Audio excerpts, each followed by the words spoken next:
Hey guys, settle in. Let the day's concerns drift away like motes of dust dancing in a sunbeam. Close your eyes, if you wish, or simply let your gaze soften, unfocused, as we embark on a journey together. A journey not through the bustling streets of today, nor the digital hum that fills our modern world, but into a realm where myth and reality intertwine. Tonight, we will explore a question that has haunted the edges of human imagination for millennia. What if the impossible were true? What if, in the shadowed corners of our world, a creature of ancient lore still breathed, still held sway?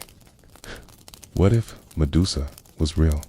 Evenings are marked by the soft glow of hearth fires, stories shared in hushed tones, the aroma of a simple meal simmering over the flames. There is a profound sense of community, of shared purpose, a quiet acceptance of the natural order of things. A child, no older than your own, has wandered too far, drawn by the allure of a particularly vibrant patch of wildflowers, or perhaps a curious glint of light through the trees. The urgency of the situation overrides the deep-seated apprehension. Each step feels deliberate, the ground soft beneath your worn leather boots. The deeper you go, the more the light diminishes, even the moon struggling to penetrate the thick foliage. You call out, your voice small against the vastness of the woods, your breath misting in the cool air. The silence that follows your calls is more profound than any sound, a silence that seems to absorb all noise, leaving only the beat of your own heart. With a heavy heart, you step away from the familiar comfort of your home and venture beyond the usual boundaries. But as you draw closer, a chill seeps into your bones, colder than the forest air. These are not rocks, they are figures. The texture of their skin, once soft and pliable, is now rough and unyielding. Their eyes, once pools of life and light, are now hollow, lifeless sockets. They stand scattered among the trees, monuments to an unimaginable encounter, a silent, chilling testament to a power beyond comprehension. It is a sight that defies logic, that twists the very fabric of reality. Your breath catches in your throat. A profound sense of dread washes over you, a cold, creeping realization of the true nature of this silent forest. This is not merely a place of wild beasts. This is a place where something ancient, something utterly terrifying, holds sway. And as your eyes scan the petrified figures, a sudden, unnerving sound breaks the stillness, a slithering, rustling noise close by, emanating from the deeper shadows just beyond the stone figures. The very air seems to thicken, to hum with an unseen energy. Human figures, frozen in mid-stride, mid-gesture. A man, his arm outstretched as if to ward off an unseen threat, his face contorted in an expression of eternal terror. A woman, her head tilted, a look of serene, almost childlike wonder on her features, her hands still clasped to her chest. A child, small and heartbreakingly still, reaching out towards something unseen. The well-worn paths quickly give way to overgrown trails, the trees growing denser, their branches interlocking above to form a shadowed canopy. The familiar sounds of the village fade, replaced by the rustle of unseen creatures in the undergrowth. The mournful hoot of an owl, the distant, echoing cry of something wild. Panic ripples through the village. Arch parties are quickly formed, torches lit, and anxious voices call out the child's name into the encroaching twilight. The elders, their faces etched with worry, speak of the deepest parts of the forest, the places where even the bravest hunters rarely tread. The struggles are real, the threat of a poor harvest, the occasional illness, the constant vigilance against the wild creatures that inhabit the forest. But they are met with resilience and mutual support. Imagine, for a moment, the soft whisper of the wind through ancient trees, the scent of damp earth rising after a gentle rain, the distant call of a solitary bird. From its depths come the timber for homes, the herbs for healing, the wild game that supplements meager diets. Yet, it is also whispered about in hushed tones, particularly after dusk. tales of ancient spirits, of elusive beasts, of paths that twist and turn until the uninitiated are hopelessly lost. Most villagers venture only into the outermost fringes, collecting firewood or foraging for berries, always with an eye on the setting sun, eager to return to the safety of their hearths. We're going to step into a world that feels both familiar and deeply alien, a world where the very air thrums with forgotten tales. We will explore the chilling possibility of encountering a gaze that turns flesh to stone, and ponder the strategies, the courage, and the sheer human will it would take to face such a formidable foe. Let your mind wander freely as we delve into this exploration journey designed to be both thought-provoking and profoundly calming. Picture yourself, if you will, not in this moment, but in a life far removed from our own. A life tethered to the rhythms of the sun and the earth, where the cycle of planting and harvest dictated the very pulse of existence. You live in a small, self-sufficient village, nestled on the edge of a vast, ancient forest. The homes are simple, crafted from timber felled from the surrounding woods, with thatched roofs that speak of generations of careful mending. The air often carries the aroma of wood smoke, mingling with the earthy scent of the nearby fields and the faint, sweet perfume of wildflowers that bloom along the paths. Your days are filled with the honest labor that sustains this quiet community.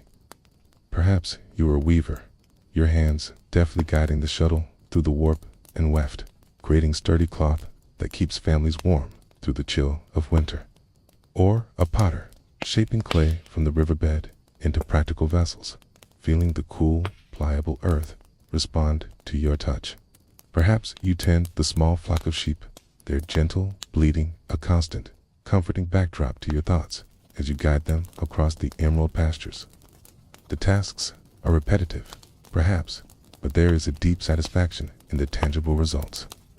And contributing to the collective well-being of your kin, the sounds of the village are equally simple, yet rich with life. The rhythmic thud of an axe splitting firewood, the distant laughter of children playing by the stream, the low murmur of conversations carried on the breeze. The forest, however, stands as a formidable presence on the edge of your consciousness. It is a place of both sustenance and mystery. But then, a shift in the familiar rhythm. And so, you find yourself compelled to join the search. The air grows cooler, heavier, carrying the scent of damp earth and decaying leaves, a primal aroma that speaks of time immemorial. And then you begin to see them. At first, they appear as odd, misshapen boulders, strangely uniform in their unnatural stillness. Their forms are incredibly detailed, every fold of clothing, every strand of hair, every nuanced expression perfectly preserved in the dull gray of stone. The chilling tableau of stone figures, frozen forever in their final, desperate moments, serves as an undeniable testament to the presence of something ancient and terrible. In her righteous fury, interpreted the act, especially if it occurred within her sacred precinct. Warriors, their polished bronze shields, useless against her unseen power, solidified mid-strike. Adventurers, their faces contorted in expressions of dawning horror, their bodies stiffening even as the life drained from them. Innocents, their curiosity leading them to their doom, transformed into eerie statues, their final moments forever etched into their petrified forms. These were not acts of premeditated cruelty in the human sense, but rather the unavoidable outcome of her very being. She existed as a walking, breathing instrument of stone-cold death, as a profound defilement. Imagine the scene. A grove of trees intermingled with figures of men and beasts, some half-finished, some perfectly rendered, all frozen in time, their individual stories ending abruptly and terribly in that singular, dreadful moment of petrification. This was the evil that Medusa inflicted them through a conscious desire for malevolence, but through the inescapable reality of her curse. Her presence alone was a weapon, her gaze a silent, irreversible killer. She was a being of profound sorrow, perhaps, but also of undeniable, terrifying power. And it is this power, This ability to transform life into lifeless stone that brings us back to the present moment, to the chilling realization of her potential reality and the perilous journey you have unknowingly embarked upon. An unforgivable insult to her purity and her domain. Her wrath was not directed solely at Poseidon, who, as a powerful Olympian, often escaped the severest consequences of his actions. Instead, her indignation, immense and unyielding, fell upon Medusa. It was Medusa who was deemed to have brought dishonor upon the temple, to have violated her vows, whether willingly or as a victim. And so, in an act of divine retribution, a punishment was meted out that would forever alter Medusa's form, and thus her fate. It speaks to a power that transcends the natural world. Her flowing hair became a writhing mass of venomous serpents, hissing and coiling with a life of their own. Her once captivating eyes, perhaps once filled with gentle light, were now imbued with a terrifying power, the ability to turn any living creature that met her gaze directly, instantaneously, into stone. Her skin, perhaps once soft and unblemished, may have grown scaly, her features distorted into a grimace of perpetual rage or sorrow. This was not merely a physical change, it was a profound spiritual and existential alteration. She was no longer a priestess, no longer a maiden. She was a monster, condemned to a solitary, terrifying existence, forever ostracized, forever a threat, a force capable of stripping away life and leaving behind only a hollow, driven by this terrible curse. Medusa retreated to the remote and desolate places of the world. Her dwelling became a hidden lair, often described as a dark cave, a place of shadows and dread. The tales speak of her living in isolation, her only companions the silent, stony remnants of those unfortunate enough to cross her path. And this is where the true evil of Medusa, as it is perceived, comes into play. It is not necessarily an inherent malice, but rather the horrifying and inescapable consequence of her cursed existence. Every encounter became a moment of involuntary destruction. Every living thing that stumbled into her presence, every curious traveler, every lost wanderer, every unwitting hero met the same grim fate, lifeless shell. To truly understand the nature of this adversary, we must journey back far beyond the familiar myths and whispered tales, to the very origins of this terrifying being. We must delve into the deep currents of ancient lore, into a narrative that paints a picture of both monstrous evil and profound tragedy. The story of Medusa, as it has been passed down through countless generations, is not a simple one of pure malevolence. Rather, it is often depicted as a twisted tale of divine wrath and cruel transformation. Before she was the Gorgon, the monster with snakes for hair and a gaze that turned men to stone, Medusa was said to be a beautiful maiden, a priestess in the temple of Athena, the wise and formidable goddess of wisdom, warfare, and crafts. Imagine her then, graceful in her robes, her hair a cascade of dark, flowing locks, her eyes, before their terrible change, bright with devotion. Her life, at that time, would have been one of quiet ritual, of tending sacred flames, of offering prayers and dedications to the formidable goddess she served. There would have been a certain serenity, a gentle rhythm to her existence within the hallowed confines of the temple. However, the world of the gods was not always just, nor were their passions always benign. The ancient tales speak of powerful deities, prone to jealousy, vengefulness, and often an overwhelming sense of their own unchallenged authority. In this particular tragedy, it was the sea god Poseidon, lord of the oceans, who became entangled with Medusa. The specifics of their encounter vary across different versions of the myth, some suggesting a willing union, others depicting a violent transgression within the very temple of Athena. Regardless of the precise circumstances, the outcome was disastrous, particularly for Medusa. Athena, the beautiful maiden, was transformed into the monstrous Gorgon. Cast out from human society, the legends paint a vivid, if terrifying picture of her victims. The surrounding landscape around her lair became a macabre garden of statues, a silent testament to her power and her curse. The rustling sound, so unnervingly close, a frantic drumbeat in the sudden, heavy silence that has fallen. With a sickening lurch, the very act is a gamble. Medusa's head turns, slowly, deliberately towards you, her serpentine hair rustling with a dry, ominous sound. You do not look directly at her, your eyes fixed instead on the dull reflection in the bronze. It is distorted, blurred, but enough. You see the undulating forms of the snakes, the shadowy outline of her face, the faint glint of her terrible eyes. It feels as though the very oxygen is being drawn from your lungs, replaced by a cold, leaden weight. She does not speak, does not roar. Her attack is silent, inexorable. It is the constant threat of her presence, the ever-present danger of her gaze, that constitutes the true battle. Every few moments, she shifts, trying to force you to reveal your unprotected face. You pivot, you duck, you weave, your body aching with the sustained tension, your muscles screaming in protest. That you have no weapon. You hold the shield aloft, angling it carefully to keep her reflected image within your view, while simultaneously avoiding a direct glance. She moves with a deceptive grace, a predatory slithering, circling you slowly. Her movements are unhurried, almost mocking, as if she is accustomed to her victim's futile struggles.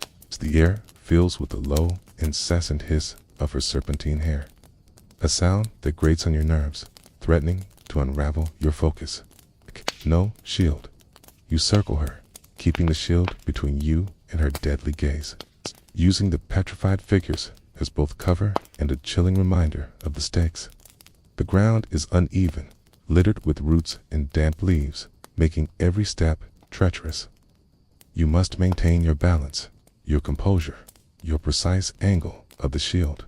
One slip, one moment of true eye contact, and you will join the silent army of stone. Nothing but your wits and the sheer will to live. Your hands, accustomed to the delicate work of weaving or the shaping of clay, feel suddenly clumsy, useless. But survival demands ingenuity. Your gaze darts around, frantically searching for anything, any small advantage in this impossible confrontation. Your eyes fall upon a polished bronze shield, dropped by one of the petrified warriors, lying half buried in the damp earth. It is tarnished, scuffed, but still capable of reflecting. Then becomes your only hope. The air, already cool, seems to drop several degrees, prickling your skin with an icy awareness.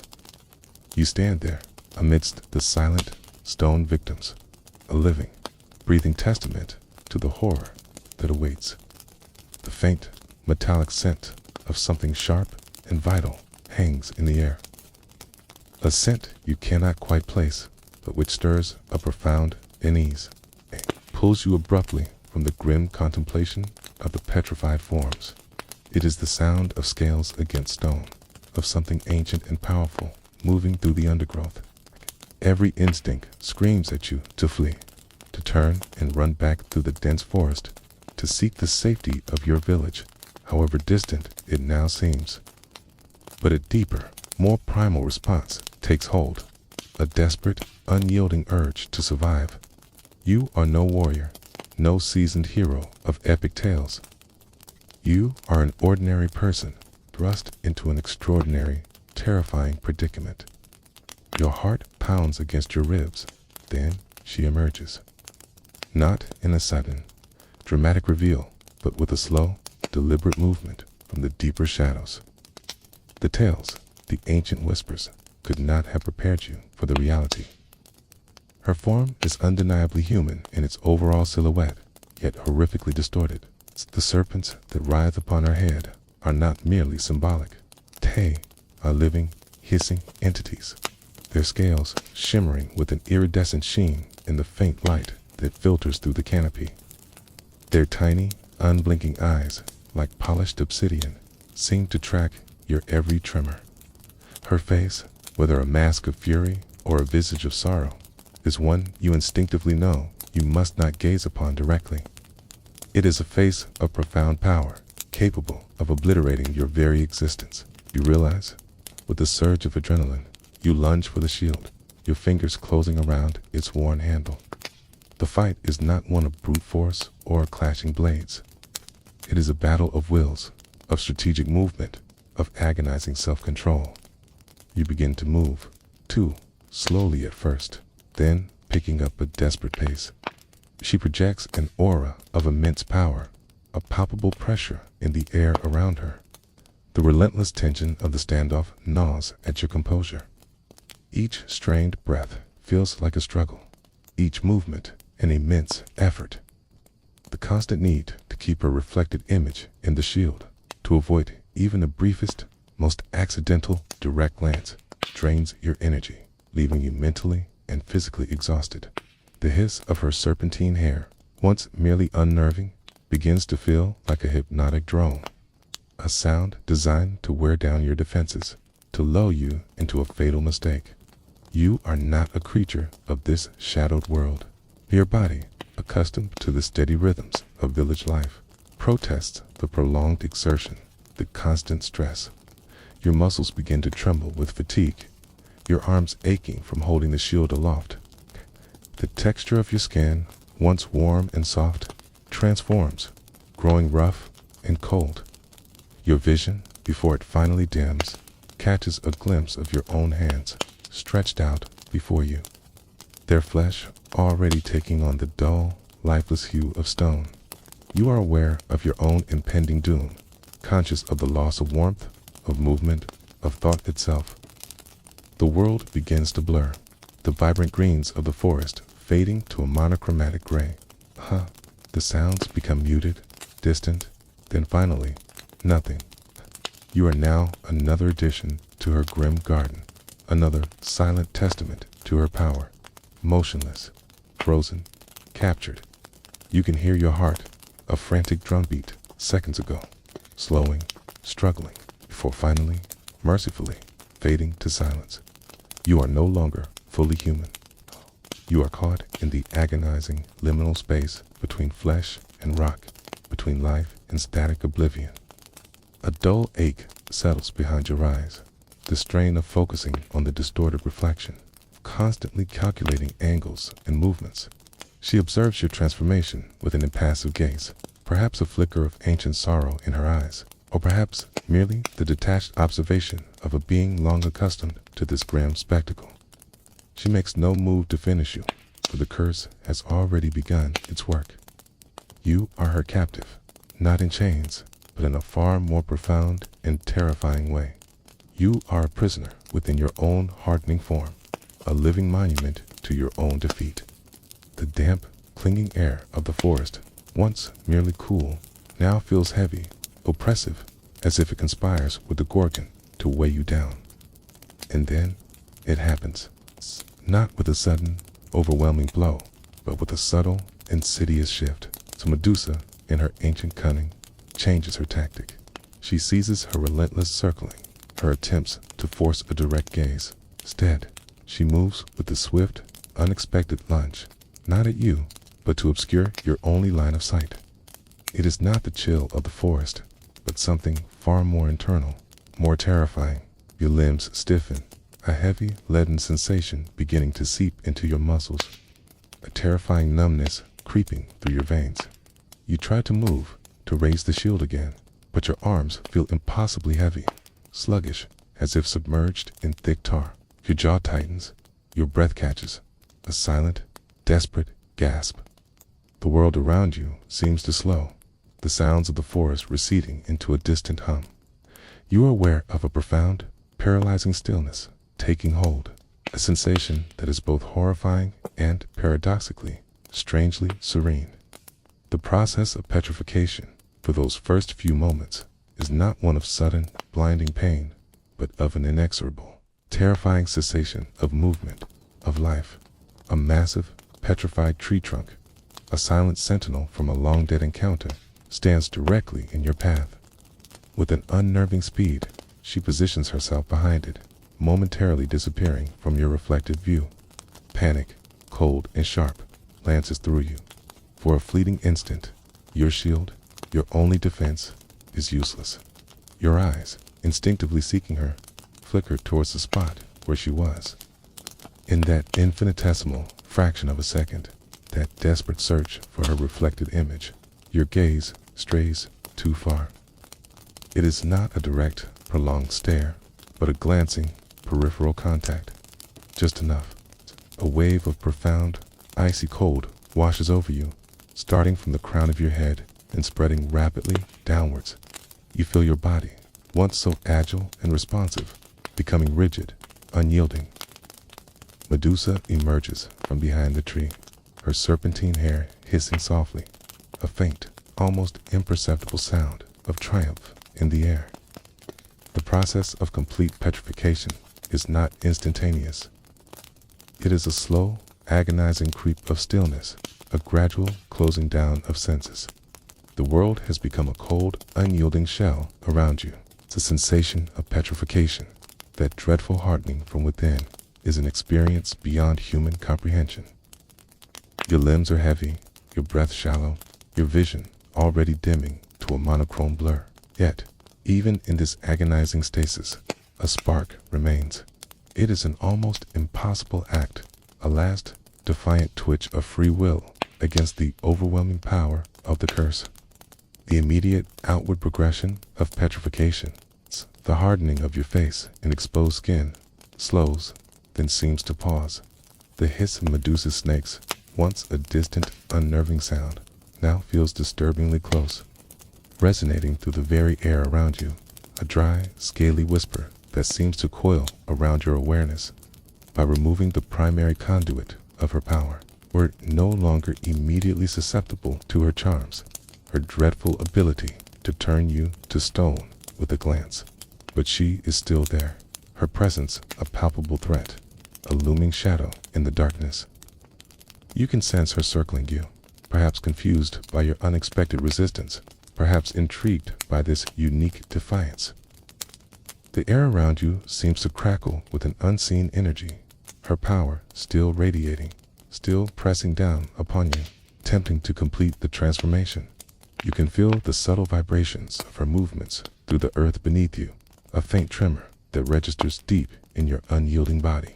From the profound silence of your self-imposed blindness, her presence feels immense, ancient, radiating a sense of desolate power. You feel a subtle, insidious mental attack, a whispered suggestion of hopelessness, of the futility of resistance. The chill of the stone within you seems to intensify, tempting you to simply give up, to let the process complete, to embrace the oblivion that comes with full petrification. The scent of her presence, a strange, metallic tint mingled with the earthy aroma of the forest, becomes more pronounced, filling the void left by your lost vision. The terrifying internal cold remains, the sense of leaden weight in your limbs, but the inexorable transformation, the immediate turning to solid stone, is arrested. You are not free, not fully human again, but you are also not entirely, irrevocably lost. You are suspended in a state of partial petrification, a living statue, yet with the desperate, fragile hope of consciousness flickering within. You cling to the last vestiges of your selfhood, to the memory of the sun on your face, the laughter of your kin, the feel of warm earth between your fingers. These memories become your anchors in the swirling darkness, a shield against the psychological assault. You focus inward on the slow, deliberate rhythm of your own heart, a faint, struggling beat within your hardening chest. You are a living consciousness trapped within a rigid, cold shell, yet determined to persist. You listen, you feel, you breathe as best you can, conserving every ounce of strength for an opportunity that may never come. You have become a silent observer, a prisoner of stone, but not yet its permanent resident. Your eyelids, already heavy, feel like leaden weights, but with a surge of a primal, unyielding will, you force them shut. The world, already fading, plunges into absolute darkness, a flicker of consciousness, a desperate refusal to succumb entirely. The process is not instant, but gradual. a horrifying descent into immobility. It is in this liminal state, caught between life and stone, that a memory, a thought, a fragment of an ancient tale surfaces from the depths of your mind. Perhaps it was a story whispered by a grandparent by the hearth, a cautionary fable told to restless children.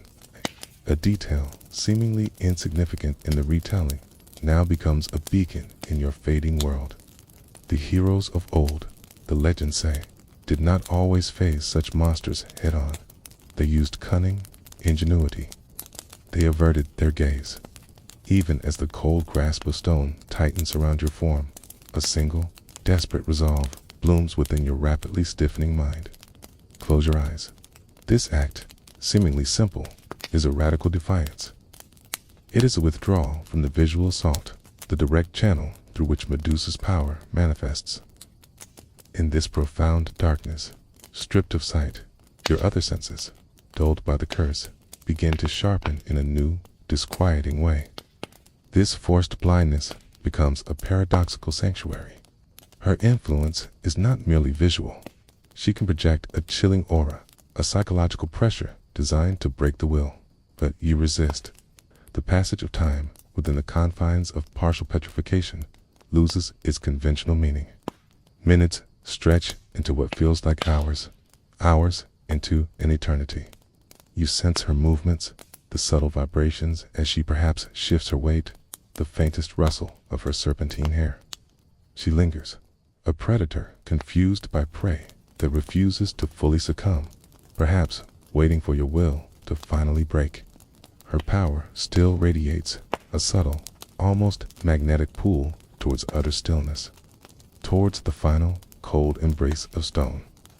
You must hold fast, cling to the fragile thread of your awareness, your window of opportunity. The Gorgon's focus is now entirely on the newcomer. Hey, it feels like moving through thick mud, every fiber of your being resisting. Through the merest sliver, you catch a distorted glimpse of the scene before you. A shadowy figure, shield glinting, engaged in a silent, deadly dance with Medusa. The Gorgon is a whirlwind of serpentine fury, her attention consumed by this new, active threat. But you push, you strain, you force the command from your unyielding mind to your unresponsive limbs. The sensation is exhilarating, terrifying. You stumble, catching yourself on a rough tree trunk, your breath ragged, your heart pounding with a returning rhythm of life. The sounds of the forest, muted moments ago, rush back in, vibrant and clear.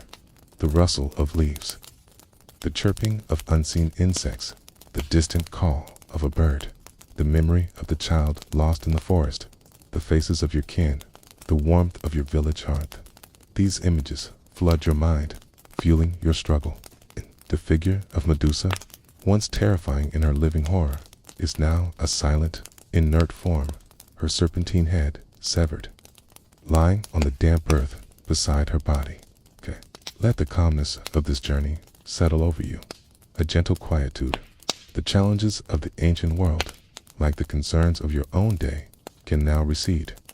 Embrace the peace, the stillness, the quiet comfort of the present moment. Rest now. Sleep. It is a grim, yet profoundly liberating sight. The quiet hum of your village, once taken for granted, would sound like the sweetest melody, the touch of familiar hands, the warmth of a simple meal, the steady, rhythmic pulse of daily life. All would be imbued with a profound new meaning, a sharpened appreciation for the fragility and preciousness of existence. The rescuer, a weary but resolute figure, perhaps a hero from the legends you've heard, stands over her, his bronze shield gleaming. Her terrible gaze is directed away from you, towards the perceived threat. You turn, not daring to linger, and begin the arduous journey back through the forest. The petrified figures, once monuments to your despair, now stand as solemn reminders of the horror you have faced and miraculously escaped. Each step, though painful, is a triumph. The scent of wood smoke, so comforting and familiar, begins to drift on the air, a beacon guiding you home. You walk, not as you entered, but as one who has stared into the face of impossible dread and, against all odds, returned. The psychological pressure that held you in thrall lessens, if only fractionally. Perhaps it is the direct confrontation, the sheer force of the new arrival's focus. It asks us to consider not just the monsters of myth, but the courage, the ingenuity, and the sheer will to survive that lies within us all, even in the face of insurmountable odds. It is as if a great, unseen burden has been lifted. The blood, sluggish moments before, begins to course more freely through your veins, bringing a painful, tingling sensation, a slow return of warmth. Your muscles, still stiff, begin to loosen, infinitesimally at first, then with increasing fluidity, a blinding flash of light, not physical, but somehow perceived through the stone, momentarily overwhelms Medusa's aura. The air crackles with immense ancient power, and then a shriek, not of fury, but of ultimate defeat. A sound that rips through the very fabric of the forest, a sound of ancient power being extinguished. The cold grasp of stone within you, though still present, feels momentarily less absolute. Your consciousness, though miraculously preserved, is adrift in a world of profound silence and darkness. 'Tis not the rustle of leaves, nor the hoot of an owl, nor the hiss of scales. It is a distinct, rhythmic clink and scrape, metallic and sharp. It grows steadily louder, cutting through the oppressive silence. A surge of desperate hope, primal and illogical, sparks within your petrified form. Could it be a rescuer? Or, perhaps, another unfortunate soul drawn to this place of doom? The internal cold of the stone remains, a constant, chilling reminder of your precarious state. The deliberate thud of a boot on the forest floor, the soft creak of leather, a human presence, and then a voice, hushed but firm, carrying a note of cautious determination. It speaks in a language you recognize, though the words are too soft to discern fully. A figure moves cautiously, its footsteps crunching softly on fallen leaves and twigs. You can sense their proximity, their careful approach, yet the immediate, rapid descent into full petrification has indeed ceased. Her serpentine head snaps around, her hiss growing louder, more agitated. This new arrival is a threat to her solitude, a potential interruption to her grim domain. You feel the air around you thicken, charged with a rising power as she prepares to confront the intruder. You are a living statue, but you are not yet a permanent one. Medusa's presence, though unseen, remains a heavy weight in the air around you. Then, a new sound, faint at first, barely a whisper on the edge of your perception. The sounds become clearer, more purposeful. Medusa, too, has registered this new presence. In this, you realize, with a jolt of renewed purpose, is your moment. With a desperate, agonizing effort, you try to move.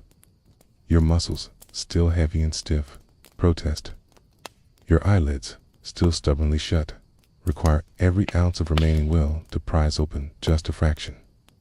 And then, a subtle but profound shift occurs. Silence falls, more profound than any before. The oppressive weight, the cold, internal grip of the stone, begins to recede. Slowly, incrementally, you can move. Slowly, painstakingly, you manage to push yourself forward, a single, unsteady step. Then another. You open your eyes fully, blinking against the returning light, no longer fearful of Medusa's gaze. For you, a scene of impossible victory. You are free. The weight of the curse, though it leaves an indelible mark, is lifted. The journey back from that shadowed place would be long, filled with reflection on the impossible events that transpired. Hush.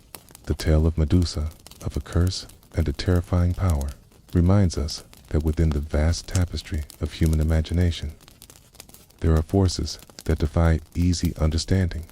As the echoes of our story fade and the ambient sounds of your own surroundings return, allow yourself to drift.